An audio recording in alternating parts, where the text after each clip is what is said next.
àgbà tẹ wo fídíò yẹn tẹ wo fídíò Ọlọ́run mọ̀ yọ Naira Marley o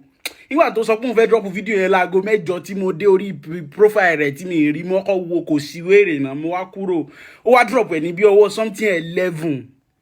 mo dúró mo tan notification Twitter nítorí ẹ̀ ní nígbà tẹ wo fídíò yẹn kí lẹ lè rí sọ pé bóyá Naira Marley wà innocent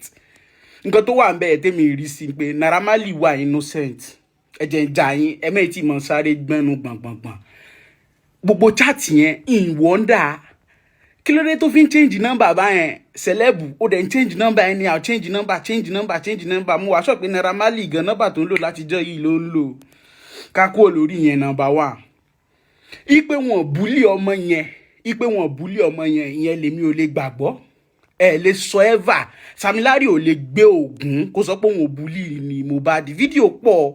ò lè lọ́ńbì lẹ́nì ìwọ ò lè lọ́ńbì lẹ́nì fídíò yẹn ring inú brain ti wá ń bíbí tẹ́ bá lọ ń kọjọ́ àwa o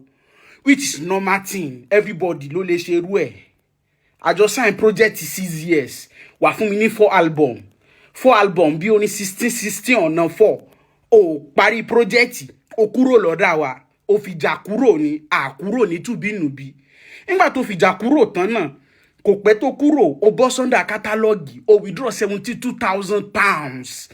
£72,000 owó tó yẹ pé owó ọ̀gá rẹ̀ wà ń bẹ̀ owó títí ẹ̀ wà ń bẹ̀ owó mánéjà rẹ̀ wà ń bẹ̀ ó withdraw rẹ̀ kò withdraw rẹ̀ sí Malian something ó withdraw rẹ̀ sákàǹtì rẹ̀ ni which is normal tára lè tààyàn tíyẹn fi lè mọ̀ wò pé àìwọ́ ó jẹ òfò yá bíbí lónìí ọmọ Kòròdú sáwọn ọmọ Ẹlẹ́gùṣì ní gbogbo Ẹlẹ́gùṣì Sam Larry ló dì mú wọn dá mọ̀ so ẹ lè sọ pé ẹ búlì rẹ̀ ipe Naira Marley mọ̀ nípa nǹkan tó pààyàn àwọn ní big lie ó wà ní Amsterdam gbà ẹ Sam Larry wà ní Kenya àbí Dubai nígbà tí fídíò búlì jáde àlàyé ń sá káàkiri Naira Marley wà lẹ́ǹtì ẹ̀ straight ni Sam Larry kankan ń sá káàkiri ẹ lè sọ pé ẹ ná ara mọ́ tààyàn. tàbí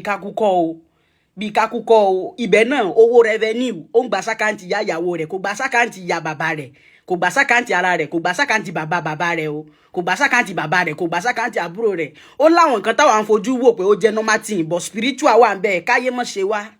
wọ́n ti ó pass normal eye pass normal eye kọ́lọ́mbà wà fọ̀run kẹ́ ó ń trend in Twitter látà òru yẹn ni ó sọ ó ní if you kill me you no go rest you go regret your life shey you no dey regret like this ẹ free Naira Marley o ẹ lọ.